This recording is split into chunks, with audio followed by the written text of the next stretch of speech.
င်လယ်နဲ့တူသောမိန်းမများအပိုင်း7သမီးကိုဆုံးရှုံးလိုက်ရပြီးနောက်မငွေအိမ်သည်မိမိ၏ဝမ်းနည်းကြေကွဲမှုတို့ကိုပင်ပန်းသည့်အလုတောင်ဝန်များဖြင့်အစားထိုးမေးပြောင်းယူရသည်နေသားကြောင့်လူဆဲဆဲအခါတမရတွင်ရေနံချောင်းသို့ခွင့်ပြန်လာသောအတွင်းဝင်ဦးမင်းခေါင်သည်သမီးနှင့်ဇနီးဟောင်းကိုတွေ့ရန်ကုန်းဆောင်သို့လာခဲ့လေသည်နောက်ဖေးကစပားကြီးတဲ့သူစပားအသစ်များကိုတင်းတောင်ဖြင့်ချင်တွယ်ရေးထည့်နေသည်ကိုမငွေအိမ်ကစောက်ကြည့်နေခိုက်ကိုထွေးမောင်၏သမီးကလေးရီက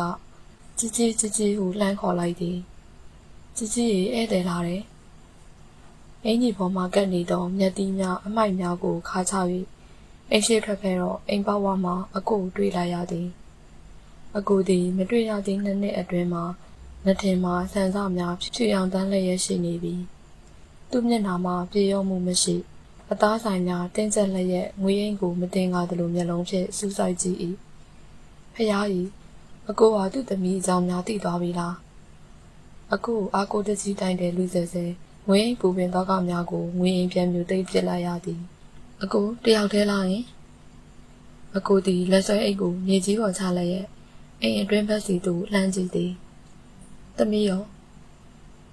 အကိုသည်သူတွေ့ကျင်သောသမီးကိုမတွေ့ရပဲသူမတွေ့ချင်သောဟင်းသားကိုအိမ်အောက်ထက်ရက်ကန်းစင်အနီးမှာတွေ့လိုက်ရသဖြင့်မျက်နှာပုံမူတင်းမာသွားသည်သမီးမရှိဘူးအကိုဖယ်သွားလဲဝေရင်သည်အကိုလက်စိပ်ကိုယူကာအကိုအားအိမ်အောက်ထက်စပွဲသို့ခေါ်လာ၏အေးစစ်စစ်ထိုင်ပါလားအကိုကျမရှင်းပြမှာပေါ့သူမထိုင်ပါဟင်းသားကိုမျက်နှာထားဖြင့်ခက်ဆိုင်ဆိုင်တစ်ချက်ကြည့်လိုက်သည်ဟင်းသားသည်မျက်နှာတစ်ချက်ချကာခေါင်းအတာငုံလည်းရဲ့အိမ်ထဲမှထွက်သွားရသည်ဘာကိုရှင်းမှလဲငွေရင်အကိုဒေါသမကြီးပါနဲ့အကိုရဲ့အကိုလည်းကြားပြီးရောပေါ့သမီးထွက်သွားပြီသမီးထွက်သွားတဲ့အကြောင်းကိုအကိုစီကိုစာရေးဖို့ပါပဲအကိုမှများထိခိုက်မလားလို့တွေးမိတာနဲ့အကိုကတောက်တစ်ချက်ပြင်းပြင်းခောက်လိုက်တော့ငွေရင်တုံသွား၏ငါထင်တဲ့အတိုင်းဖြစ်နေပြီပေါ့ဒါကြောင့်ငါရန်ကုန်ပြောင်းတော့ငါနဲ့ထည့်လိုက်ပါလို့မင်းကိုပြောခဲ့တယ်မင်းလက်မခံခဲ့ဘူးအခုတော့ဘာတက်နိုင်သေးလဲဟင်မင်းဘာတက်နိုင်သေးလဲဝေရင်သည်ပင်သက်တစ်ချက်ဆိုင်ကနွမ်းခွေစွာကလန်ထိုင်ပေါ်သို့ကျသွားသည်ဒါတွေကိုမင်းကြုံမမြင်ခဲ့ဘူးလားဟင်ကျမဘယ်သိမလဲဝေရင်ပင်သက်တစ်ချက်ဆိုင်ငယ်၍ရိုးသားစွာဝန်ခံတော့အကိုသည်စပွဲကိုလက်ပြထောက်ကနောက်ဘက်ကရက်ကန်းစင်ကိုလှမ်းကြည့်နေသည်သို့တော့သူဘာမှမြင်မရပါကို့သမီးကိုမျက်စိအောက်မှာထားရတာနဲ့သမီးခြေလမ်းကိုမသိတဲ့မိန်းမမင်းလောက်အားရတဲ့မိန်းမလောကမှာမရှိဘူးဝေရင်ထဲမှာစက်ကနေနာကျင်သွား၏ကလထိုင်မှထားကသူ့ရှင်းနာရမ်းမိ၏ဟုတ်တယ်ကျမအားရတယ်အားရလို့လေကိုမင်းကောင်ဆိုတဲ့လူတယောက်ကိုချစ်ခဲ့မိတာမျှော်လင့်ခဲ့မိတာကျမအားရလို့အခုလိုသမီးတယောက်ရလာတာပေါ့အဲ့ဒီတော့ကရှင်းခြေလမ်းတွေကျမမသိခဲ့ဘူးလေကျမအားရတယ်လေသူ့မျက်နှာရဲကနေညီမြန်းသွား၏ဒီကိစ္စတွေမင်းပြန်ဖော်ကြမလို့ပါဘူးတိတ်လိုတာပေါ့ဦးမင်းကောင်တိတ်လိုတာပေါ့ဒါတွေအားလုံးကရှင်းကြောက်သိရလားရှင်းကြောက်ရှင်းစော်ကားလို့ကျမဖိုက်ကြီးခဲ့ရတယ်အဲ့ဒီဖိုက်ကိုမင်းမငွေရင်မျက်နှာကိုသူ့လက်ဝါးကခက်ဆက်ဆက်ဖြတ်ရိုက်လိုက်တော့အခါမျက်စိတွေပြောင်းပြီးလည်းရိမ့်ရိုင်သွားသည်ကြီးအပြင်ဘက်ခံလန်းလန်းမှာအရေးအခြေစောက်ကြည့်နေတော့ဟင်းနာကအပြေးလွှားဝင်လာပြီးမငွေအိမ်ကိုဆွဲပွေလိုက်ကဦးမင်းကောင်နဲ့မငွေအိမ်အကြားဝင်ရက်လိုက်၏ဒီကိစ္စမှာမင်းဝင်ပါကြမလို့မင်းမျက်နှာကမကြည့်ချင်ထွက်ဟင်းနာမထွက်ပါတာဖေအမေသူနဲ့ရှင်းကြရအများကြီးရှိတယ်တာအနှစ်အလအမေမျိုးသိပ်ခဲ့ရတဲ့စကားတွေသမီးလေးသိမှဆိုလို့ဖုံးပြီးခဲ့ရတာဒါတွေကိုအမေပြောချင်နေတာကြားပြီမငွေအိမ်ဒီဟင်းနာကိုအตาအရာတွန်းဖဲ့၏မိသားစုစကားပြောတာအေးစစ်စစ်ပြောပါဦးလေလက်ပါစရာမလိုပါဘူးအောင်မမင်းအောင်သူကဟင်းနာရှိသူလက်သီးစုပ်လည်းရတိုးကပ်လာသည်ဟင်းနာမရှောင်ပါနောက်တော့မစုပ်ပါဦးလေးအတွင်းဝင်မကားလို့အပြင်ဝင်မဲ့ဖြစ်ကြီးကိုနောက်ထပ်အသားနာအောင်လုပ်ရင်ကျွန်တော်မခံနိုင်ဘာကွာမင်းလိုတကိုးချဖို့ကကဲကွာသူ့လက်သည်ဟင်းနာကြီးမေးစေးသူပြင်းထန်စွာကြလာလျင်ဟင်းနာသည်မမအိမ်ဆိုးမေအဖေပါလားဟူသောအတိဖြင့်လွတ်ထလူဆဲဆဲဒေါသကိုထိန်ချုပ်ကတောက်ခံလိုက်ပါသည်ကိုမင်းကောင်ရှင်မလို့လှုပ်လိုက်တာလဲထပ်သွားလို့ငါပြောနေတယ် ဟင်းသာသည်တောက်တစ်ဆက်ခောက်လည်းရဲ့လက်သေးနှစ်ဖက်ကိုတင်းနေအောင်ဆုပ်ထားမိသည်ဒီကလေးကိုနှင်ကြမလို့ဦးမင်းခေါင်ဒီကလေးကမိန်းမသားနှစ်ယောက်တည်းရုန်းကန်နေရတဲ့အချိန်မှာဘေးကနေအကာအကွယ်ပေးနေတဲ့ကောင်လေးအလိုက်တိတက်တဲ့ကောင်လေးမငွေအိမ်ကဟင်းသာအားဂယုဏတက်စွာဖတ်ထားလိုက်၏တခိုးလည်းမဟုတ်ချဘိုးလည်းမဟုတ်ဘူးရှင်တို့သားဖအကျဉ်းရုပ်လို့ဒီကလေးအချုပ်ထဲရောက်ရတယ်သူ့လောက်တန့်စင်တဲ့ကလေးရှာလို့တော့တွေ့မှာမဟုတ်ဘူးရှင်သူ့ကိုလက်ဖြားနဲ့တော့မထိပါနဲ့မိမိရှိမှတယောက်ကိုတယောက်ကာကွယ်ပေးနေကြသည့်သူတို့နှစ်ယောက်ကိုကြည့်ကဦးမင်းခေါင်သည်အံ့ဩတုန်လှုပ်သွား၏ထို့နောက်မခံကြည့်မခံသာနာကြီးလာသည်ထို့နောက်တက်ရောတော်တော်အမူအရာဖြင့်ရေမောလိုက်လေသည်တဲလဲနာတတ်ကြပါလားတိတ်ဟုတ်နေကြပါလေငွေအိမ်မင်းကွာမင်းတို့ဒီလောက်ထိဖြစ်နေကြလိမ့်မယ်လို့ကိုမထင်ထားခဲ့မိတာအမှန်ပဲဟင်းသာသည်မျက်စိတွေပြဝေသွားသည်ကြောရဲကစိတ်သွား၏ရှင်လူမဟုတ်ရဲ့လားဟင်ကိုမင်းကောင်ဟင်းသာသည်သူတို့နှစ်ယောက်အနီးမှပြုံးကနေပြေးထွက်သွားသည်မငွေအိမ်သည်သူ့အလွန်ချစ်သောချစ်သူဟောင်းသမီးဖေဖေကိုနောက်ဆုံးချိန်အဖြစ်နာကြီးစွာကြည့်လိုက်သည်ယခုအခါမငွေအိမ်ဒေါသများရှမ်းရွံ့မှုများနှင့်ကြေကွဲဝမ်းနည်းမှုများအားလုံးပြောင်းဆုံးသွားလေပြီသူ့မှာကြံနေသည်ကအေးဆက်စိမ်ကားခြင်းများသာဖြစ်တော်သည်ရှင်ကျမအိမ်ထဲကအခုထွက်သွားပါနောက်ပြီးရှင်းမျက်နှာကိုဒီသက်ဘယ်တော့မှမမြင်မရစေနဲ့ရှင်ကျမရှောင်းနဲ့တိလားဦးမင်းခေါင်သည်မိမိစကားလွန်သွားပြီးကိုတိလိုက်လျင်တိလိုက်ခြင်းမျက်နှာပြတ်သွားသည်သူ့ဒေါသတွေအကုန်ပြေရော့သွားလေသည်ငွေသူတိုးတိတ်ညင်သာစွာခေါ်ရင်မငွေအနီးသို့တိုးကပ်လိုက်တော့မငွေကနောက်တလန်းဆုပ်လိုက်သည်မငွေစိန်ကားအေးဆက်သောမျက်ဝန်းများကိုမယုံကြည်နိုင်စွာကြည့်မြင်နေလျက်ကမဖြစ်တဲ့နာတွေဖြစ်ကုန်ပြီဟုသူသိလိုက်ရသည်ဖာစာပလအစိုးရလက်ထက်တွင်တိုင်းပြည်သည်စူးစူးပူပူနှင့်မငြိမ်မသက်ဖြစ်လာသည်ပြည်သူရဲဘော်တပ်ဖွဲ့များနှစ်ချမ်းကွဲသွားသည်ဦးနု၏မူဝါဒ15ချက်တွင်ဦးနုကနံပါတ်15မူဝါဒဖြစ်သောဆိုဗီယက်ဆိုရှယ်လစ်နှင့်မတ်ဝါဒထူထောင်ရေးအချက်ကိုဖျက်လိုက်သည့်အခါ14ချက်ပဲကျန်သည်ရဲဘော်တပ်ဖွဲ့ကနံပါတ်15ကိုပြန်ထည့်ရန်တောင်းဆိုသည်ထိုအခါဦးနုမူ14ချက်ရဲဘော်မူ15ချက်ဟူ၍အချင်းချင်းပရိပက္ခဖြစ်ကြသည်ဦးနုဘက်ကလိုက်သူရဲဘော်များကလက်ပတ်အဝါပတ်ကြပြီးဦးနုဘက်ကမလိုက်သူရဲဘော်များကလက်ပတ်အဖြူပတ်ကြသည်၎င်းတို့ကိုရဲဘော်ဖြူဟုခေါ်သည်မင်းမှုခရိုင်ရဲဘော်အဖြူအဖွဲ့ခေါင်းဆောင်မှာဘိုးမူလာရောင်နှင့်ဘိုးမူဖို့ကုန်တို့ဖြစ်သည်ထိုအချိန်မှစပြီးမြန်မာပြည်အရဲရဲရှိနေမြေဒေသတို့သည်အဖွဲ့အသီးသီး၏သူတလူငါတမင်အုပ်ချုပ်ခြင်းကိုခံရတော့သည်တချို့နေများကိုကွန်မြူနစ်အုပ်ချုပ်သည်တချို့နေများကို KNDU တပုံအုပ်ချုပ်သည်တချို့နေများကိုပျောက်ကြားတပ်သားများအုပ်ချုပ်သည်တချို့နေများကိုရဲဘော်ဖြူအုပ်ချုပ်သည်ဦးနု၏ဖားဆောက်ပလာအစိုးရသည်ရန်ကုန်အစိုးရဟုခေါ်ရမလောက်ပင်ရန်ကုန်ကော့ကက်ကလေးသာအုပ်ချုပ်နိုင်၏မငွေအိမ်တို့ကုန်းဆောင်တွင်အစိုးရသုံးပြလုံးတက်လက်စီအုပ်ချုပ်သည်ဟုပြောလျင်လွန်မြင်မထင်ပါထို့ထက်ပူ၍တပြိုင်တည်းတက်နှစ်တက်အုပ်ချုပ်သည်ဟုပြောလျင်လည်းလွန်မြင်မထင်ပါကုန်းဆောင်ရွာကိုပျောက်ကြားတပ်ကအုပ်ချုပ်နေစဉ်ခွေးရွာမှာကွန်မြူနစ်များဝင်စီးနေသည်ပျောက်ကြားတပ်ကစံဆက်တွေရှိသောစက်တန်းရက်မှာတက်ဆက်ခန်းချပြီးခွေးရွာစီသို့အမြောက်ဖြစ်လှမ်းထုသည်အုံးကနေတစ်ချက်ထုလိုက်တိုင်းတစ်ပင်များကျိုးပဲ့ကြီးမွားလျက်အမြောက်ကြီးစံသည်ရွှေကနေကျဲလောင်စွာမြည်၍ပြေးလေသည်မငွေအိမ်သည်ပြေးဖို့ကြုံလာလျင်အလွယ်တကူအထုပ်ဆွဲပြီးပြေးနိုင်ရန်လိုအပ်သမျှပစ္စည်းများစုစည်းထုတ်ပိုးထားပြီးပြီမမခင်မင်းမိကရဲဘော်ပြူအုပ်ချုပ်သောရင်းနှံချောင်းဘက်တွင်ရောက်နေရာမိမိတယောက်တည်းမို့ဟင်းသာကိုခရီးမထွက်ပါနဲ့ဟုတောင်းပန်ထားရသည်ဟင်းသာသည်ကြည်ကြည်အားကြောက်စိတ်များပြေစေရန်ရေချောင်းခရီးအတွေ့အကြုံများကိုညစဉ်ပြောပြရေမောရလေသည်ဒီပိုးဆိုတာကြည်ကြည်ကြဖို့ရဲ့လားဒီရင်နဲ့ထိတဲ့နေရာတွေကနေတွေ့လာတဲ့ပိုးကောင်လေးတွေကြည်ကြည်ရဲ့အဲ့ဒီကောင်တွေကလှေကိုစားနေတာဒီပိုးကအမက်တမဲ့ဆိုမသိတော့အောက်ကနေလှိုက်စားနေတာအဲ့ဒါပဲဗျာတခါတော့ကကျွန်တော်တို့ညောင်လုံးကနေဒီပိုးမတက်ပဲကတော့ကမျိုးပြန်စားလာတာစစားတယ်လို့ပဲဗျာအဲ့ဒီပြင်းချက်တွေရေလာလိုက်တာဘာပြောကောင်းမလဲလှေတစ်ခုလုံးကိုပြစ်ရအောင်ပြင်းချက်တွေခွာပြီးတော့လဲပြစ်ရတာဒီပိုးကိုဘယ်လိုလုပ်တတ်ကြလဲစကိုတတ်တယ်လို့ပဲလားဘယ်လိုတတ်ရတယ်ဆိုတော့ဒီရေအတက်နဲ့လှေကိုလွန်းတင်လိုက်တာပေါ့လွန်းတင်ပြီးတော့ဒီရေကြတဲ့အခါလှေကလုံးပေါ်မှာကျန်ခဲ့တာပေါ့လှေမှာထိထားတဲ့ပွဲညက်တွေကိုအောက်ကနေမီးနဲ့မြိုက်ချရတာ အမြုပ်လိုချွဲချစ်အရေးတွေကြလာတာချစ်ရဲ့အဲ့ဒါဒီဖို့ပဲသူတို့ခေါင်းကလေးတွေကကနုကမာလိုပဲအဲ့ဒါနဲ့သူတို့ကစားတာကျွန်တော်တို့ကိုယ်တိုင်မလုပ်ရဘူးလေဒီဖို့တက်တဲ့ဌာနရှိတာပေါ့ပိုးတက်ရုံလို့ခေါ်တယ်ချစ်ရဲ့ချစ်စိတ်ဝင်စားမှုနည်းနည်းရော့သွားသည်ထင်နေရင်တခြားစကားကိုပြောရ၏ကျွန်တော်မိချောင်းနဲ့တွေ့ဘူးတဲ့ချစ်မိချောင်းမြင်ဘူးလားမငွေရဲလေးသည်တန်ဖန်ဖန်ခွဲဘယ်မြင်ဘူးပေါ့မလဲမင်းကမမတွေ့ရတော့ဟင်းနာကရင်းနှီးချမ်းတက်ဖက်ခဲ့ပြီးတောက်လိုက်သည်သူသည်မိချောင်းနဲ့တွေ့သည့်အဖြစ်အပျက်ကိုယခုပြန်စဉ်းစားလိုက်ရင်ယခုအသေးထိတ်ရင်ပိုခံစားရဆဲဖြစ်၏ကျွန်တော်တို့အောက်ပြည်ကိုရောက်တဲ့အခါကျွန်းကြီးညိုတို့မိမလာကျွန်းတို့ကထင်းသွားခုတ်ကြရတယ်ထင်းရခြင်းစောနဲ့ချောင်းပြချောင်းသားကိုဝင်ခုတ်ကြတာပေါ့အဲ့မှာဘာတွေ့လဲဆိုတော့ကြောက်စက်လက်ခဲအောင်ဖြူဖြူလုံးလုံးဥကြီးတွေကျွန်တော်ကခလေးတတာပဲရှိသေးတာအဲ့ဒါဘာမှမသိဘူးအဲ့ဒီဥတွေကိုလက်နဲ့သွားတိုးကြည့်တာအမလီအဲ့ဒါမိချောင်းဥတွေကြီးကြီးရဲ့မိချောင်းကြီးကနောက်မှရောက်လာတယ်ပြုံးကလေးပြန်ကလေးလေကိုရိုက်ချတာကျွန်တော်ဖြစ်သေးပြီလို့တော့အောင်းမိတာကံကောင်းလို့အဘဆန်ဆိုတဲ့အဖိုးကြီးကကျွန်တော်ကိုလေဝန်းထဲမှာပြားကတ်နေအောင်ဖိထားပြီးတော်တက်တစ်ဖက်ဝက်ချောင်းတစ်ဖက်နဲ့ကာကွယ်လိုက်ရတာကျွန်တော်ဆိုလေထဲမှာတေးအောင်ပါရကြ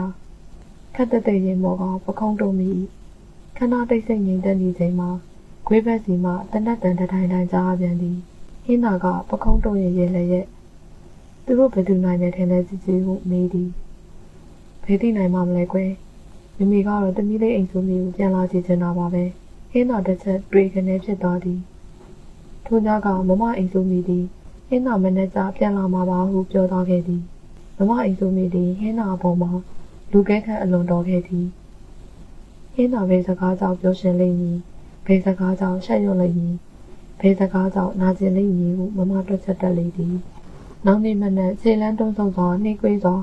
အိမ်ထဲဝင်လာတော့၆တိတ်တိတ်ဆိတ်နေသောအိမ်ကြီးတွင်မျက်ရည်တုံနေသောကြီးမတ်ငွေအိမ်ကိုသာတွေ့ရသည်ဒါနဲ့သာငါဖက်တဲ့အကြောင်းကိုပြောစမ်းမအောင်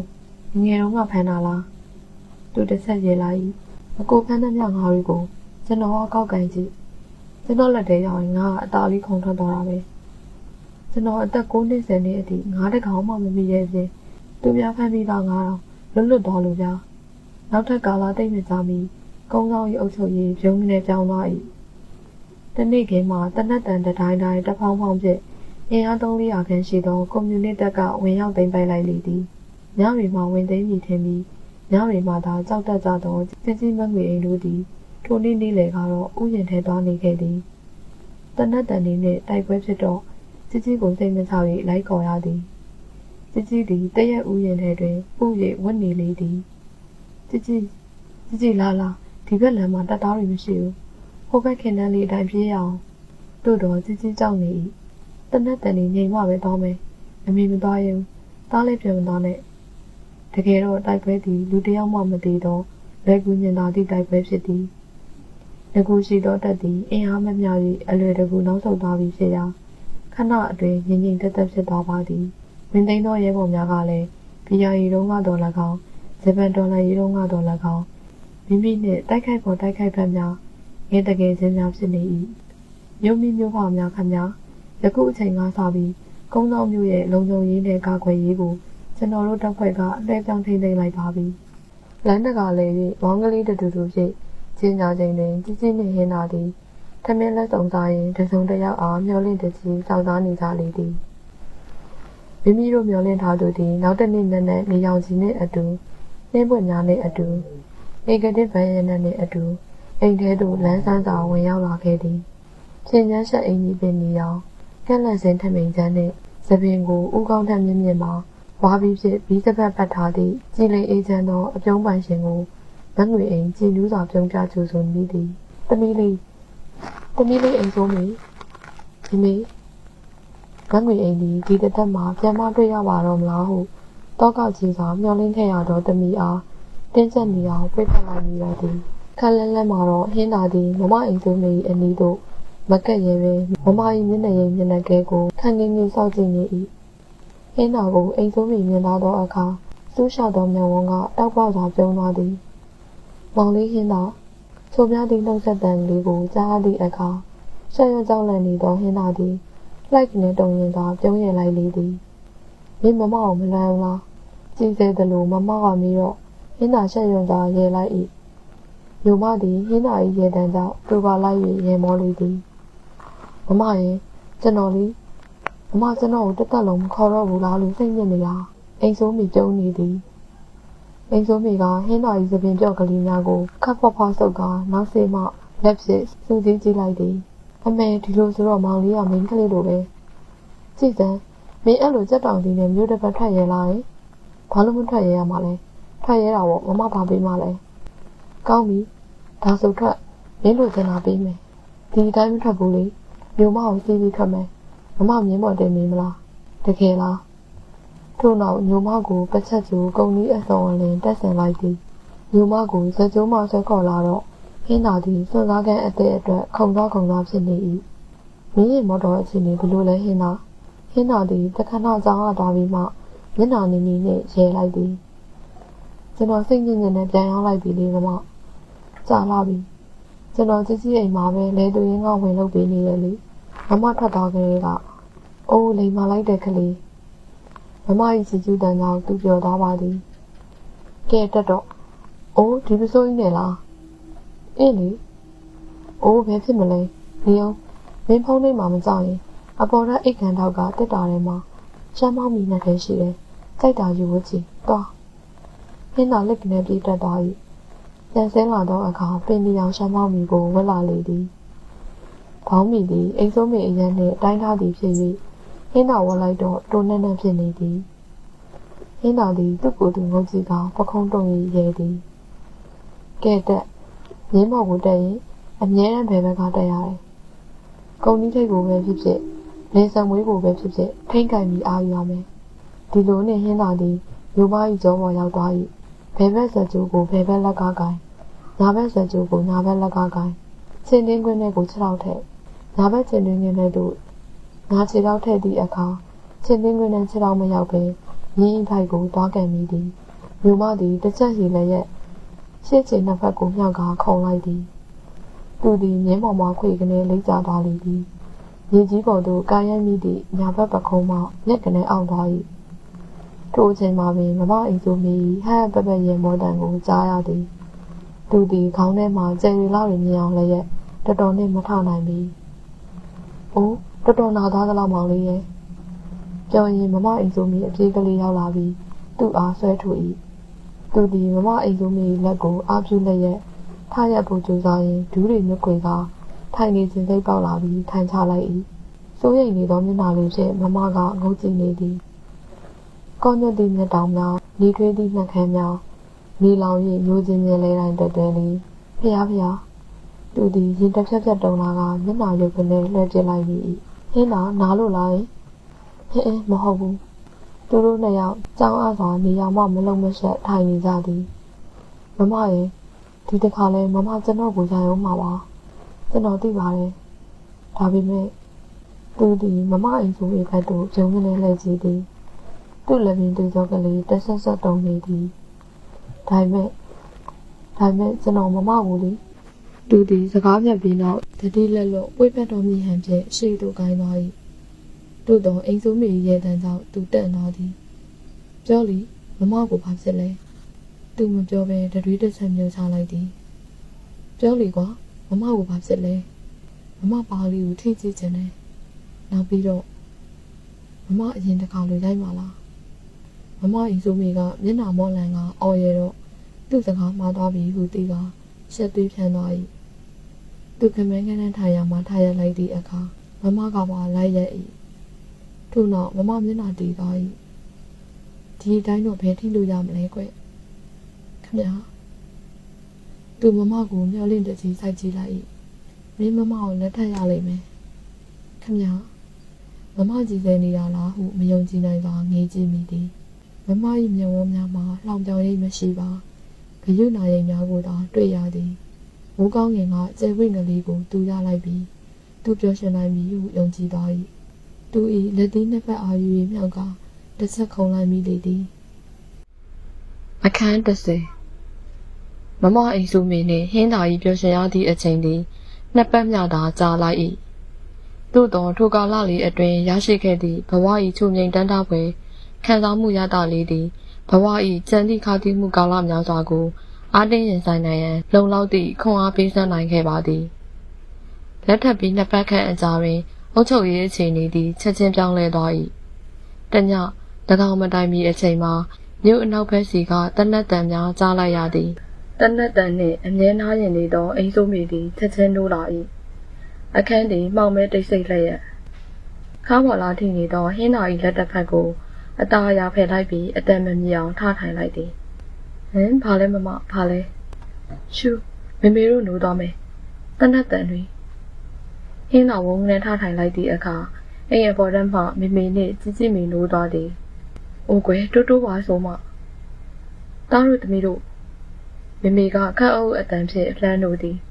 ဟုတ်ကဲ့နိုးရမေမေတနက်တန်နောက်တစ်ချက်ကြားပြန်၏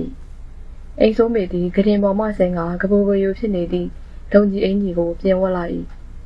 ထို့နောက်အခန်းထောင်မှထောင်ထားသည့်ရိုင်ဖယ်တနက်ကိုတွားဆွဲသည်ဟင်းနာသည်အိတ်စင်မှုတို့မျက်လုံးများကိုပွတ်တက်၍ဘာတွေဖြစ်နေကြပါလဲဟုစဉ်းစားကြည့်နေသည်အိမ်ဆိုးမေသည်တနက်ကိုဆွဲလျက်အခန်းပြင်ဘက်ပြေးထွက်သွားသည်မမ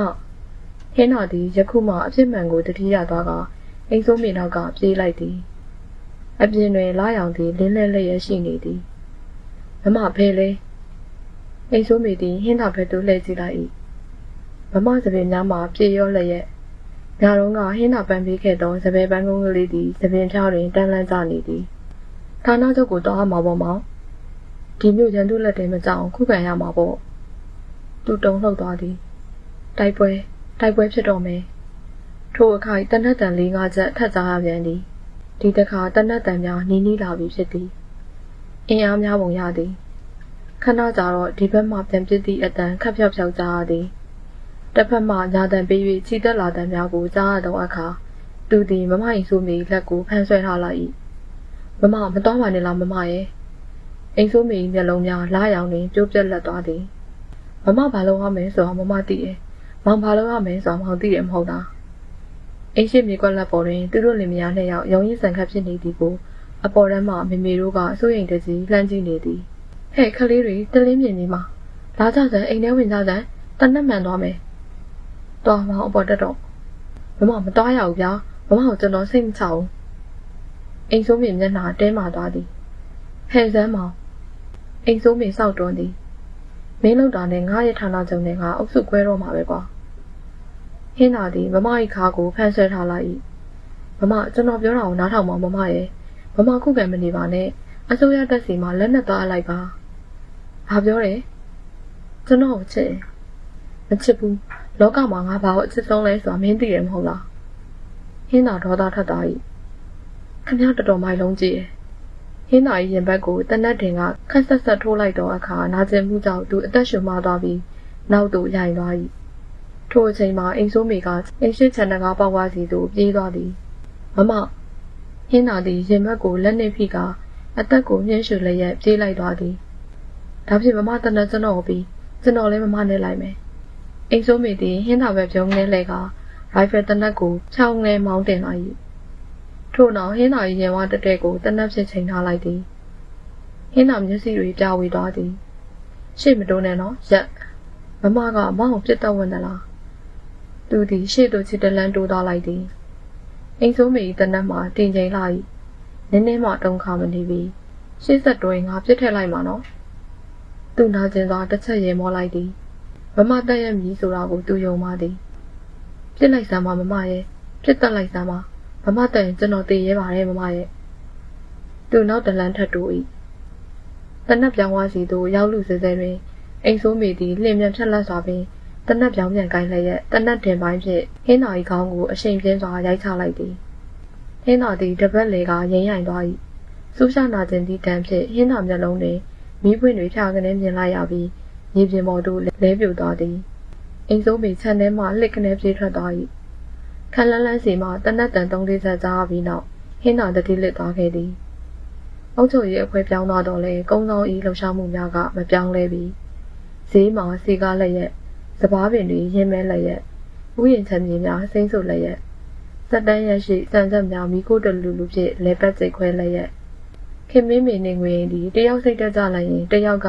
အားပေးဆုံးမော်တယောက်စိုးရင်ပူပန်လိုက်ရင်တယောက်ကနှစ်သိမ့် ဒီလိုနှင့်ရပ်ပေါင်းများစွာလာပေါင်းများစွာကုံဆုံးခဲ့ရသည်သူတို့ဘဝတွင်အပြောင်းလဲနှစ်ခုသာဖြစ်သွားခဲ့၏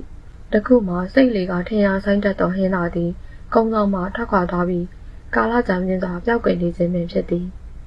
တစ်နှစ်တာကာလအတွင်းကုန်းဆောင်သူတစ်ခါမှပြန်မလာခြင်းကိုထောက်လှမ်းရင်သူသည်မျှော်လင့်ချက်မရှိအတွေ့အတာလည်းမရှိကဲမမြင်လည်းမမြင်သည့်ပင်လယ်သို့လှေတစင်းဖြင့်မျောလိုက်သွားတဲ့ကဲ့သို့ရှိလိမ့်မည်ဟုခံမှန်းရသည်တချို့ကုန်သည်များတင်းမောနှင့်ပြန်လာကြသူများပြည်ကတို့ကိုစည်းလျက်ခရီးသွားခဲ့ကြသူများက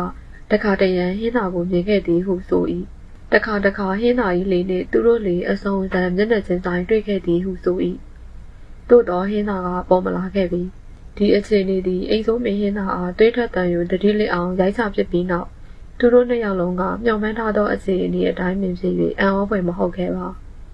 နောက်ထပ်အပြောင်းလဲတစ်ခုမှာအံ့ဩစရာကောင်းလာသည်သူတို့နှစ်ယောက်လုံးဘလို့မှမမျှော်လင့်ခဲ့သောအပြောင်းလဲတစ်ခုဖြစ်သည်တစ်ချက်မှာဒေါ်ငွေအိမ်ဟုလိပ်စာတတ်ထားသောစာရွက်တစ်ခုကိုလက်ခံရရှိသည်ဖွင့်ဖက်လိုက်သောအခါနှစ်ပေါင်းများစွာရင်းနှီးခဲ့သောလက်ရည်လေးများသမီးအိမ်ဆိုးမေမေအံ့ဩတော့မှာပဲမေမှာမြေးလေးတစ်ယောက်ရနေပြီဒီစာကိုရစင်းပဲဒေါ်ဖွားရှင်ဆိုတဲ့စင်လူရွာကိုသွားပြီးသမီးလေးကိုခေါ်လိုက်ပါဒေါ်ဖွားရှင်ဆိုတဲ့လက်သေးကြီးတစ်ယောက်စီမှာသမီးလေးရှိတယ်အခု2 လသမီးလောက်ရှိနေပြီဒီစာကိုဖတ်ပြီးမိရှို့ပစ်လိုက်ပါငွေအိမ်မျက်ဝန်းတွင်မျက်ရည်များစိတ်အံလာလေသည်သမီးလေးသည်အိမ်ဆိုးမိငယ်ငယ်ကရုပ်ရည်အတိုင်းပင်ဖြစ်သည်ပြင်းရင်ငွေနေသောသူတို့နှစ်ယောက်အတွက်သမီးသည်အိမ်ဆဲလေးကလေးဖြစ်၏သမီးလေးအတွက်နိုးမုတ်ဖြော်ရအနှီးလျှော်ရနှင့်သူတို့နှစ်ယောက်မှာအားလက်သည်ဟုမရှိပေအိမ်ဆိုးမိကိုဖားမြင်စဉ်ကသူတို့နှစ်ယောက်ကိုးဆောင်ကိုယ်ပဲရသည့်အဖြစ်ကိုပြန်တွေးပြီးသမီးယောက်မနှစ်ယောက်ရဲမိကြသည်သူတို့ရဲမောသည့်အခါသမီးလေးကလိုက်ရဲတက်လေသည်ဟင်းသာသည်သူ့မှာသမီးလေးတစ်ယောက်ရနေပြီဟုသိလျင်ရောက်ရနေရမှမပြေးပြန်လာမလားဟုသူတို့နှစ်ယောက်မျှော်လင့်ကြသည်သို့တော့ဟင်းသာရောက်မလာခဲ့ပြီအနောက်ရိုးမမှာတိုက်ပွဲဖြစ်နေကြသည်ဟုသတင်းကြားသည့်အခါသမီးအိမ်ဆိုးမိတစ်ယောက်ဘေးမတည်ရန်မခပါစေကြောင်းဆုတောင်းရ၏အေယာဝတီမြေရိုးတစ်လျှောက်စိတ်ကမ်းရွာများတွင်လှေတွေကိုဓမြတိုက်သည်ဟုသတင်းကြားသည့်အခါတားဟင်းသာတစ်ယောက်ခလုံးမထီစူးမညိပါစေကြောင်းဆုတောင်းရ၏ညမောင်ရိုးပြအချိန်တွင်အိမ်ရှိမှလူရိပ်မြင်ရလျင်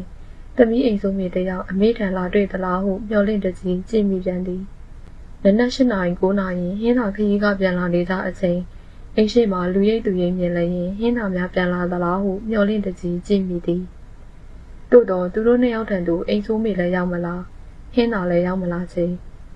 ဒီလိုနှစ်ပင်သမီးကလေးအလျားမောက်တတ်သည့်အရွယ်ရောက်သည်ဒီလိုနှစ်သမီးလေးထိုင်နိုင်သည့်အရွယ်ရောက်သည်သမီးမိဘနှစ်ပါးလူလောကမှာရှိပါလေစားဟုသောပူပန်သောကစိတ်တို့ဝင်လာရလေသည်ပူအိုက်သောကဆုံလာစံတညတွင်မငွေအိမ်နှင့်မခင်မင်းတောင်းတနေသောအပြောင်းလဲတစ်ခုဖြစ်ခဲ့သည်သို့တော့ကောင်းသောပြောင်းလဲခြင်းတော့မဟုတ်ခဲ့ပါထိုညတွင်ကွန်မြူနစ်အုပ်စုတစုကတကြီးဥတာဝန်၏အိမ်ကိုတနက်များပြစ်ဖောက်၍တပြားတိုက်ခဲ့ခြင်းဖြစ်သည်တနက်တံများတိုင်းကြသည့်အချိန်တွင်အလေးအကျဉ်းရနေသောလူကြီးနှစ်ယောက်သည်ငုတ်ကနေထထိုင်ကသမီးကလေးအနားမှပွင့်ချင်အစင်လေးအနေထားဖြင့်စောင့်နေကြသည်တနက်တန်သည်နီးကပ်လွန်သဖြင့်မိမိတို့အိမ်စီသို့လာသည်ဟုပင်ထင်လိုက်ရသည်ခင်မင်းသည်ဖျားတရားကိုတားလျက်ထွက်ပြေးလျင်ယူရမည့်ပစ္စည်းတို့ဘော်လီအင်ကြီးအတွင်းအိတ်ထဲတွင်တွေ့ချိတ်ဖြင့်ချိတ်လိုက်သည်မငွေအိမ်ကတော့သမီးကိုအသာရကောက်ကွေးလိုက်၏သို့တော့တနက်တန်များငြိမ်သွားပြန်၏ခဏကြာသောအခါအော်တန်ကျိန်းမောင်းတန်ဆဲဆူတန်တို့ကိုတစ်ချက်တိုက်လာသောလေဖြင့်တက်တက်ကြားရသည်ဓမြတိုက်နေပြီဟုသိလိုက်လျင်သိစဉ်ခင်မင်းသည်တွေ့ချိတ်ကိုဖြုတ်ပစ်ကပစ္စည်းတို့ကိုခက်လန်းလန်းကအမိုက်တောင်းတဲ့သို့ပြစ်ထည့်လိုက်၏သို့တော့သူတို့ကြီးလန်းစာစောင့်မျှော်ခဲ့ရသောအန်ရည်သည်သူတို့ထံထိုညကရောက်မလာပါနောက်တနေ့စိတ်ချလက်ချနေမိသောအချိန်ကြာမှရောက်လာ၏နောက်တနေ့ညနေတွင်ပလိတ်3 ယောက်သည်အိမ်ရှိသို့ရောက်လာသည်ဒေါ်ငွေအိမ်ရှိလားမငွေအိမ်သည်ခလေးကိုထမင်းခွနေရမှထိတ်ခနဲပြသွား၏ကျမပါဟင်းသာဆိုတော့သမီးအိမ်ဆိုပြီးသမီးဘာဖြစ်ပါလဲငွေအိမ်အပူတော့ကသည်ရင်ထဲမှငယ်လိမ့်ဆန်များအထိရောက်သွား၏မရှိပါဘူး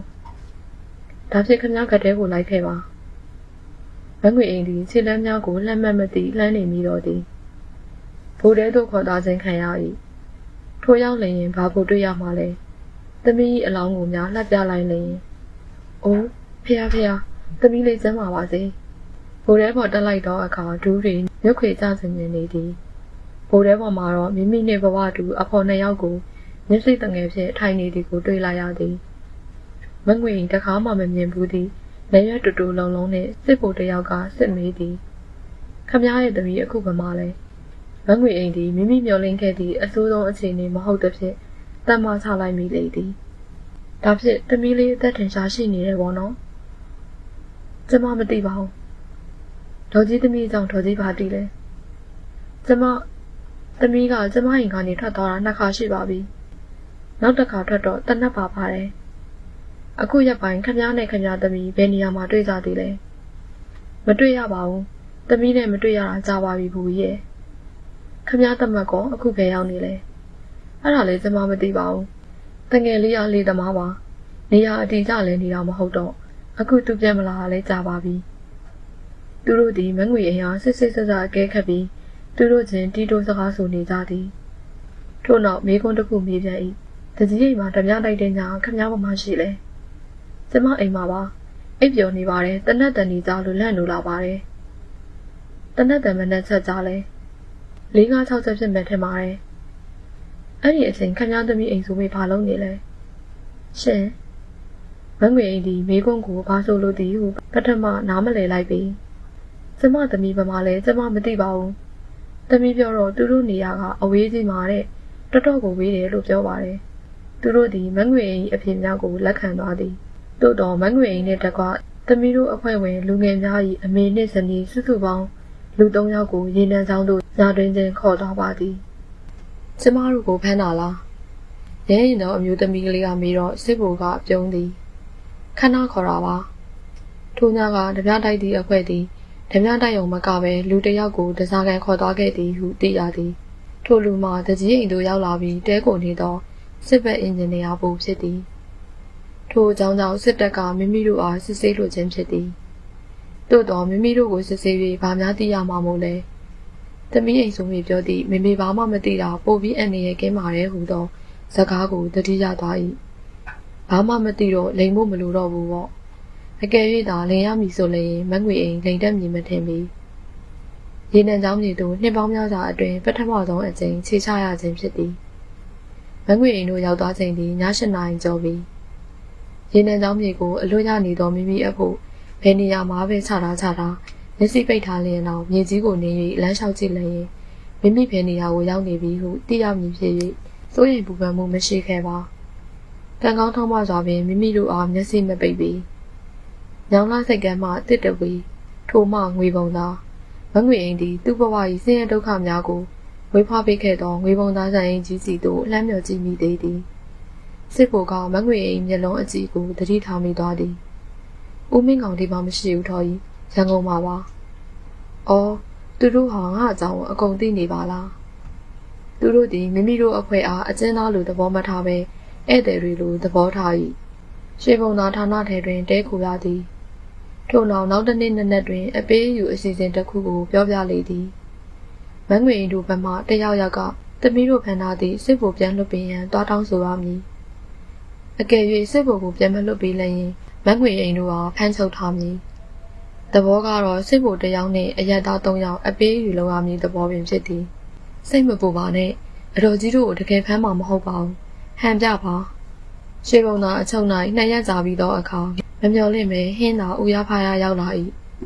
ဟင်းသာသည်အံ့ဩတကြီးမျက်နှာပြတ်နေသည်တာမငွေအိမ်သည်သူ့ကိုပြုံးပြနှင့်သိရသည်တားပဲရနေတိလာလေအောင်လန်နားမှာကုန်းဆောင်ကလူတွေနဲ့တွေ့လို့မမီနေရတာအဆင်ပြေရဲ့လားသူတို့ကမြင်တဲ့အတိုင်းပဲလေတာမမေတို့အဆင်ပြေပါတယ်ထို့နောက်စစ်ဘိုလ်ကမငွေအိမ်လက်ရည်ဖြင့်စာရေးရန်နှုတ်တိုက်ချပေးလေသည်ဟင်းသာကမျက်မှောင်ကျုံနေသည်ဒါမမအိမ်ဆိုမေတို့အဖွဲ့လို့ဘိုးကြီးဘယ်လိုလုပ်သိမလဲတခြားအဖွဲ့ဆိုရင်ဘိုးကြီးတို့လုပ်သမျှဟာစစ်ဘိုလ်ဤခက်ပြုံးပြုံးမျက်နှာမှာတည်သွား၏ကျုပ်တို့ဘာလုပ်ရမလဲဆိုတာကျုပ်တို့နားလဲပါတယ်ခင်ဗျားလုပ်ရမှာကဒီစာကိုမအိမ်ဆိုလို့လက်ထဲထည့်ပေးဖို့ပဲကျွန်တော်ဟုတ်လားဟုတ်တယ်ဒါပေမဲ့သူတို့ဘယ်နေရာရှိရဲဆိုတာကျွန်တော်မှမသိတာကိစ္စမရှိဘူးအနောက်ရိုးမစီတော့ဦးတည်ပြီးတော့ကျွန်တော်လမ်းကြောင်းပေးလိုက်မယ်အဲ့ဒီရောက်တော့ခမည်းတွေ့စင်တဲ့လူနာမည်ကိုမေးလိုက်အလွန်ဆုံး1 ရက် 2 ရက်ပဲကြာမယ်ခမည်းတွေ့ရမှာပဲဟင်းသာသည်ဇဝေဇဝါနှင့်ခေါင်းတစ်ချမ်းညိ အော်တာကုန်းသောကိုဝင်ပြီးမြေးလေးနဲ့သွားတွေ့လိုက်ပါအောင်ခင်ဗျာသူတို့ကတားကိုအဲ့ဒီအကြောင်းမပြောလိုက်ဘူးလားတားမအလွန်ချောတဲ့သမီးလေးတယောက်ရနေပြီလေဟင်းတော်သည်ပထမကြောင်သွား၏ထို့နောက်ရှက်ကုရှက်ကန်အမူအရာဖြင့်တဖြည်းဖြည်းမျက်လုံးစာ၍ပြုံးသည်ထို့နောက်ဝမ်းသာအားရမငွေအိမ်လက်ကိုဖြင်းချင်းဆုပ်ကန်ထားသည်မမေစီမဟုတ်လားအေးပေါ့ဒေါ်ကြီးဒီမှာနေကြမလို့ပါဘူးဒေါ်ကြီးအိမ်ကိုဒေါ်ကြီးပြန်လိုက်သွားလို့ရပါတယ်ဟင်းတော်သည်ကုန်းလန်းဖြင့်တခါမှမသွားဘူးသောမုံမြင့်အထက်ပိုင်းဒေသစီသို့နားလဲတက်လှဲ့မြင်းလဲတက်လှဲ့ခြေစဉ်တက်လှဲ့ဖြင့်ခရီးစတင်ထွက်ခွာလေသည်အချို့ရွာများသည်အင်ဂျီ50ခန်းရှိပြီးအချို့ရွာများသည်အင်ဂျီ10လုံးပင်မရှိတတ်ပြီးမြေလန်းသည်ဂျိုက်ခွက်များကြောက်တုံးများပြည့်နှက်နေသလိုအစင်းအတက်လဲကျန်းသည်တခါတရံမုံပေးမှသွားပြီးတခါတရံမုံကိုဖြတ်ရသည်တခါတရံမုံနှင့်ဝေးသွားပြန်သည်မမအိမ်ဆိုမိသည်ဤခရီးလန်းကိုနွားလဲမစီမြင်းမစီပဲခြေလင်းလျှောက်ခဲ့ရမည်ဖြစ်သည်ရုပ်ရည်ကလေးနုနယ်လာပါသလောက်စိတ်အလွန်ကျဉ်းသည့်အမျိုးသမီးပါကလားထိုကဲ့သို့မာကျောကျဉ်းသည့်စိတ်ကမျိုးကိုမမအိမ်ဆိုမိသည်မြည်သူထံမှအမွေရခဲ့သည်။မေမေမငွေအိမ်ထံကတော့မဟုတ်မေမေသည်ရဲဝန်းစိတ်ရှိတော်လဲနူးညံ့သည်ပျော့ပြောင်းသည်မမသည်သူ့ဖခင်ထံမှရရှိခဲ့ခြင်းဖြစ်လိမ့်မည်ဟင်းတော်သည်ဦးမင်းကောင်အကြောင်းစဉ်းစားလိုက်တိုင်းနှလုံးသားစီကမျက်ကနေအောက်သွားရ၏သူသည်မိမိအားကိုတိလက်ရောက်နှစ်ကြိမ်စော်ကားခဲ့ပြီးကျိန်တန်အမိတ်ဖြင့်သူ့မှာရှိသည်မြလူသားမာနအလုံးကိုဖျက်ဆီးပစ်ခဲ့သည်ကျိန်တန်25ချက်သူသည်တွေးရင်ပင်စသိန်းထားကကြော်ရဲစင်ကားခဲ့သည်ဒီတန်ချက်တွေကိုအသက်မသေးပဲသူကလိုရင်ဆိုင်ခံစားနိုင်ခဲ့ပါသည်။သူတို့မင်္ဂလာဆောင်ကိုကြီးကြီးမေတယောက်သားလာသည်။ဦးမင်းခေါင်မလားအေးအောင်မလားဦးမင်းခေါင်သည်မိမိအားသူ့သားကိုတတ်ဖို့ကြိုးစားသူအဖြစ်မုန်းတိနာကြီးသည်။သူ့သမီးကိုအရာချိုင်မှုကြိုးစားနေသူအဖြစ်အထင်သေးအပြစ်မြင်သည်။မေမေမငွေရင်ပေါ်ထားသည့်မိမိလေးစားနှင့်တတ်မှုကိုအောက်တန်းကြသည့်အမြင်တစ်ခုဖြစ်ကြည့်ပြီးမိမိအားဆက်ဆုပ်ယွန်ရှာသည်။သူသည်ပါနက်ဖက်ရှိန်ကနေနှွေးသွားကလက်သီးကိုကျစ်နေအောင်ဆုပ်ထားလိုက်သည်တခိုးဟုဆွဆွဲကကြိမ်ရိုက်ခံရသည့်ဒဏ်ရာဒဏ်ချက်တဲ့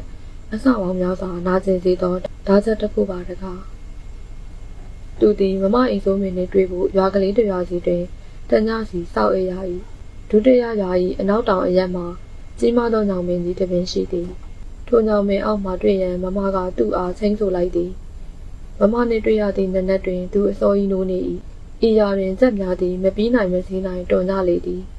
လူချင်းနှင့်ပါလွန်သောရွာတွင်မောင်းထောက်ဆန်ဖို့တန်မကြားရလူတယောက်နှင့်တယောက်စကားပြောဆိုတန်မကြားရပဲပြုတ်တဲ့ကောင်းချင်းပေါင်းတဲ့အော်တန်မကြားရကျင်းငတ်တလိမ့်ဆန်များနှင့်စက်တန်များသာသူကြားရသည်မမအိမ်ဆိုမိကစောရွရောက်နေရင်စိတ်မရှိပဲတန်သွားမှဆို၍သူသည်ချင်းထားရနေရသို့အစောကြီးထွက်လာခဲ့သည်ပိန်းတဲ့ညောင်မင်းကြီးသည်လူ4-5ယောက်လက်ချင်းထိပြီးဖတ်မှရလာအောင်ကြီးမားသည်တခေါင်းကြီးတစ်ခုလည်းရှိသည်သူသည်ပါလာသည့်မုံများကိုထုတ်စား၍စိတ်ရှိလက်ရှိအနှဲငယ်ရင်ခုန်စွာစောက်လေသည်မမသည်နေတော်မြင့်မှရောက်လာ၏မမကိုမြင်လိုက်ရသောအခါသူရုတ်တရက်ဝမ်းနည်းသွားသည်ဖြစ်ဝင်းသည့်မမအသားရည်မှအညိုရောင်ပြောင်းနေပြီပွာရောင်ရောင်ရှက်အင်းကြီးထူထူကြီးအောက်ခါတနေရာတွင်တနက်တလက်ပါလိမ့်မည်ဟုဟင်းသာသေးချသည်ထမိန်မှာအပွင့်မပေါ်တော့သောပွင့်ရိုက်လုံးကြီးခန့်နွမ်းနွမ်းဟင်းသာသည်မမ၏အစဉ်ပြင်ကိုကြည့်ကဝမ်းနဲ့ကြေကွဲသွားမိသည်မမ၏ခြေမှာစီးရသောဖက်နှက်သည်စုပ်ပြက်ကအနားဖွာနေသောယောက်ျားစီးဖက်နှက်ဖြစ်လေသည်မမဟင်းသာသည်မမအားပြုံးကနေထရက်ကျူဆိုရင်မျက်ရည်ဝေးလေလာသည်မိမိရင်ခွင်သို့ခဏတာဝင်ရောက်နားကိုခဲ့ပြီးအပီးပိုင်းပြန်လည်ထွက်သွားခဲ့သည့်မမသည်မိမိအားသစိမ်းတစ်ယောက်ကြည့်သည့်အကြည့်မျိုးဖြင့်ကြည့်နေပြီအဲ့ဒီမျက်လုံးမျိုးနဲ့မကြည့်ပါနဲ့မမရဲ့ဒီနေရာမှာရင်ခုန်စွာထိုင်ဆောက်ရင်မမနှင့်တွေ့ပုံတွေ့နေတို့ကိုအမျိုးမျိုးမြင်အောင်ခံစားကြည့်ခဲ့၏သို့တော်သူတွေ့သမျှ၌ယခုလိုခြေခက်ချဲချဲတတိအနေထားဖြင့်မတက်ရက်ကမတင်ကားသည့်ပုံစံဖြင့်လာတွေ့သည့်အတွေ့မျိုးမပါယခုလိုအေးဆက်သည့်သစိမ်းအကြည့်မျိုးမပါမမအတွက်အဝတ်စားတချို့နဲ့မုတ်တွေယူလာခဲ့တယ်မလိုပါဘူးချက်သားသည့်အတန်ကြောင့်သူဝမ်းနေသွားသည်ဖက်နှက်ကိုတော့လုံးလုံးသတိမရအောင်မမရဲ့ကျွန်တော်ဖက်နှက်နဲ့လဲယူထားလိုက်နော်ဖက်နှက်ချင်းလဲဒီကိုတော့မမကအသာတကြီးပင်သဘောတူ၏ကိုကိုပေးဖို့စားပါခဲ့ရင်ပေးခဲ့ပြီးရင်မင်းပြန်တော့မမရဲ့ကျွန်တော်မမရန်သူမဟုတ်ပါဘူးမမရဲ့လင်မကျွန်တော်အဲ့လိုမျိုးလုံးမျိုးနဲ့မကြည့်ပါနဲ့ သူသည်ထိချုံမျိုးတိတ်ထားဖို့မတတ်နိုင်တော့ပဲမမကိုလှမ်းဖက်ပွေကမမ၏ပကုံးပေါ်မှာပါအပ်လျက်မျက်ရည်တစက်နှစ်ဆက်ကျမိသည်မမ၏ခါတွင်မာကျော်သည့်အရာတစ်ခုရှိသည်ကိုသူခံစားသည်ဖြင့်သိလိုက်ရ၏အေးဆက်တောက်တင်းကြီးကိုဟင်းတော်ယူဆထားခဲ့တော်လဲမမ၏ကိုယ်လုံးလေးကတုန်ခိုက်နေလေသည်မမသည်ဟင်းတော်ကိုရက်ဆက်စွာရိုက်နှက်ခဲ့၏ရက်ဆက်စွာပြစ်ပယ်ခဲ့၏မမကိုဟင်းတော်မြညာချင်းမြတ်လိုအပ်သည်ကိုမသိကြအောင်ဆောင်ခဲ့၏ဟစ်လူရှိခဲ့၏ဟင်းတော်သည်မမ၏ခင်မွန်းလင်တယောက်ဖြစ်သည်ကိုမေ့ပြောက်ဖို့ကြိုးစားခဲ့၏သို့တော်ယခုအခါဟင်းတော်မျက်ဝန်းရှိတွင်ညစ်မျက်နှာရိပ်သည်မမအားသတိပြန်လဲစေခဲ့ပြီးမမသည်ဟင်းတော်အားချစ်သူခင်မွန်းအဖြစ်ပြန်လဲခံစားခဲ့ပြီးဖြစ်လိမ့်မည်မောင်လက်တွေကျန်းလာ၏လားကွယ်ဘာတွေပင်ပင်မမက်လုံးနေလို့လဲဟင်းတော်၏အတမတက်နေသောလက်ဖွားများကိုညှင်သာစွာပုတ်တက်ခြင်းရင်မမကယူနာတက်စွာပြောလိုက်တော့ဟင်းတော်ရင်မှာလှိုက်ခနဲဖြစ်သွား၏အရင်လိုပါပဲမမရဲ့လေအလုပ်ပါပဲသမီးလေးနဲ့အတူအိမ်မှာအတီးတကြနေဖို့ဘယ်တော့မှစိတ်ကူးမှလည်းမသူမမမျက်နှာကိုခက်ဆဆကြည့်၍ဇုတ်ပြောလိုက်၏မမကျွန်တော်စီပြန်လာမှမမနှခမ်းမဲ့ကွေသွားသည်ထို့နောက်စကားလွှဲဖြစ်တော့သည်မိမိစာနှင့်ပတ်သက်၍မမ၏စကားပြန်မှုမှာပြတ်သားလာသည်မောင်မမတယောက်တည်းရဲ့အဆုံးဖြတ်နေမရဘူးအဲ့ဒီနေ့ညကဒီလိုဖြစ်သွားတာကိုတို့မသိလိုက်ကြဘူးဒီကိစ္စကိုကိုအပြစ်တင်ခဲ့တယ်ဒါမလုပ်တဲ့အလုပ်ပဲဒါပေမဲ့ဒီစစ်ကိုဒီရောက်လာမှတော့ကိုတို့ချက်ချင်းပြန်လွတ်ပေးဖို့မလွယ်ဘူးကိုတို့စခန်းမပြောင်းနိုင်သေးဘူးလေလွတ်မှာပါပြန်လွတ်မှာပါသူ့ကိုစူးလေးတစ်ချက်တောင်မထိစေရအောင်ခင်မွန်းတယောက်ကိုကြည့်သည့်အရေးအယောင်သည်မမ၏မျက်လုံးများတွင်ခဏသာတည်ခဲ့၏ယခုအခါဟင်းသာသည်ဒစိမ့်တယောက်ဖြစ်သွားပြန်ပြီလားသူသည်မမ၏လက်ဖြားကလေးနှစ်ဖက်ကိုစုပ်ကိုင်းကနမ်းလိုက်ခြင်းသည်သို့တော့မမစိတ်ဆိုးမှကိုလည်းမခံစားခြင်းသည်အဲ့ဒါကတိတ်မကြပါဘူးအဲ့ဒါပြီးရင်သူ့ကိုတိတ်တိတ်ဆဆပြန်ပို့မှာပါကိုအဲ့ဒီခရီးကိုတော့ပေးနိုင်တယ်ဒါဖြစ်မမေအတွက်ဘယ်လိုလုပ်မလဲမမမျက်လုံးများတွင်အမြဲရှိနေကြစိတ်ငါပြတ်သားသည့်အရေးသည်ပိန်ဖြော့ကမျက်လုံးများဆွဆွနူးညံ့လာသည်မမေဘာမှဖြစ်မှာမဟုတ်ပါဘူးမမေစိတ်ရဒုက္ခတွေနဲ့ဝေးမှာပါမမေလိုအဖြစ်မရှိတဲ့အမျိုးသမီးတယောက်ကိုဘယ်သူမှမရက်ဆက်ပါဘူးကိုသိပါတယ်ခဏတိတ်ဆိတ်သွားပြီးမမကနောက်ဆုတ်လိုက်သည်မောင်ပြန်တော့မိမိနဲ့တွေ့ဆုံချိန်ပြီးသွားပြီဟုမမဆုံးဖြတ်လိုက်လေသည်ဟင်းသာသည်မမနှင့်စကားဝဝမပြောရသည်မမစပင်မြင်ကလေးများကိုမှတယူတရာမထိခိုင်းရသည်မမကပြန်ဖို့အမိတ်ပေးနေသည်ဟင်းသာဘဝတွင်မမနှင့်တွေ့သည့်အချိန်မှစ၍မမအမိတ်များကိုသာလိုက်နာခဲ့ရ၏မမစီစဉ်ညွှန်ကြားသမျှကိုသာပြုမှုလှုပ်ရှားခဲ့ရ၏မမကျိုးဆွဲရမမော်ဒန်လိုက်ပါကားပြနေရသည့်ရုပ်သေးရုပ်ကလေးသာဖြစ်သည်ဒီရုပ်သေးကလေးဟာအလွန်တန်းတောက်တွင်ကြီးတတ်တဲ့အယုတ်ကလေးဆိုတာမမမေ့ထားခဲ့လေသည်ပြန်လေးမောင်ကျွန်တော်မမကိုအကြာကြီးကြည့်ချင်သေးတာကိုဒီမှာကြာနေလို့မဖြစ်ဘူးသူဒီဟိုတုန်းကလိုပင်စိတ်ယူပေါက်ကမမအားပွေဖက်ဖို့ခြေလမ်းပြင်လိုက်၏မမကဖြုံးကနေနောက်ဆုတ်သွားကလက်ကအင်ကြီးအောက်ထဲသို့ရုတ်တရက်ရောက်သွားလေသည်သူမမကိုငေးကြည့်လိုက်သည်မမရဲ့တက်ချင်တက်ပြစ်လိုက်ပါတော့ကျွန်တော်မမနဲ့ခွဲခွာနေရတဲ့ဆိုင်တေပဲတေလိုက်ချင်တာပါမမရဲ့သူ့အတန်ကအဖျားဆွတ်ပြီးတုံရင်သွားကသူ့မျက်ရည်များကိုမမမြင်ပါဆို၍ရုပ်ခနဲမျက်လွှာချလိုက်မိသည်သူလုံးဝမမျှော်လင့်လာမိသည့်အချိန်မှာမမ၏ကျန်းရှနေသောလက်ဖွားတစ်ဖက်ကသူ့ပါကိုလာထိသည်ဖွားဖွားကလေးသူ့မျက်ထောင်တစ်ချက်နှစ်ချက်ခတ်ကမောကြည့်လိုက်သည်မမ၏မျက်လုံးသည်လွန်ခဲ့သော12နှစ်ကမုံစိတ်ကလေးလေးပေါ်တွင်သူ့ကိုပြုံးကြခဲ့သည့်မျက်လုံးများအတိုင်းဖြစ်သည်။အော်မောင်ကအခုထိခလေးလေးပဲကိုကျွန်တော်နဲ့မမနဲ့မမကခေါင်းတစ်ချက်ဆက်ခါလိုက်သည်။မောင်နဲ့မမမှာသမီးလေးရှိရဲ့လေ။မောင်အတွက်သမီးကလေးကိုဆင်းရဲဒုက္ခတွေကနေမဖြစ်ဖြစ်အောင်ထိမ့်သိမ်းကာကွယ်ပြီးမမမွေးပေးခဲ့တယ်လေ။အဲ့ဒီသမီးလေးကိုမောင်ပြုစုရအောင်မယ်။သမီးကလေးပညာတတ်ဖို့အကျင့်စာရိတ္တကောင်းဖို့ပျော်ရွှင်ဖို့အဲ့ဒါတွေမောင်လုပ်ပေးရအောင်မယ်။မမကသမီးတို့ခင်မှာငြိမ်ငြိမ်ညံ့ညံ့နေနိုင်အောင်ဒီကနေကြိုးစားမယ်။မကြပါဘူးမောင်ရဲ့။တိတ်မကြခင်မောင်ရဲ့မမရဲ့သမီးလေးရဲ့မိသားစုပျော်ပျော်ရွှင်ရွှင်နေနိုင်ကြတော့မှာပါမောင်ရဲ့။မောင်စိတ်မပြတ်ရအောင်နော်မောင်။မမဒီခလေးတစ်ယောက်ကိုချောင်းမော့တယ်လို့သူ့ကိုစိတ်ရှိရှိချောင်းမော့လေသည်။မမကိုချစ်တယ်မဟုတ်လား။တင်းကျပ်မှုဖြင့်သူနှုတ်ဆောင်အားကခေါင်းကိုသာနှိပ်ပြလိုက်၏။မမသည်နှစ်ဖူးပေါ်အားသပင်ရှည်တို့ကို တပ်ဖယ်သိမ်းလည်းရဲ့ခြေပြားထောက်ကသူ့ကိုနမ်းမွေးလိုက်လေသည်သူသည်ကြေကွဲစိတ်နှင့်ကြည်နူးစိတ်ကိုတပြိုင်တည်းခံစားလည်းရဲ့ငြိမ်သက်နေ၏ချစ်ရင်ပြန်တော့နော်သူသည်မမစကားကိုနာခံစွာပင်မမနှင့်ခွဲရန်ခြေလမ်းကိုစတင်လိုက်လေသည်အော်မောင်ကြီးသမီးလေးနာမည်ဘယ်လိုပေးထားလဲယင်သူမမဘက်သို့ညှင်သာသာကြည့်လိုက်၏မမမျက်လုံးထဲတွင်ချစ်ချင်းမြတ်တာရိပ်များကိုချစ်ချင်းနက်နက်ငေးကြည့်ရင်သူဖြေလိုက်သည်ငွေအိမ်ဆန်နဲ့ထို့နောက်သူတို့နှစ်ယောက်နာကျင်စွာပင်လမ်းခွဲလိုက်ကြလေသည်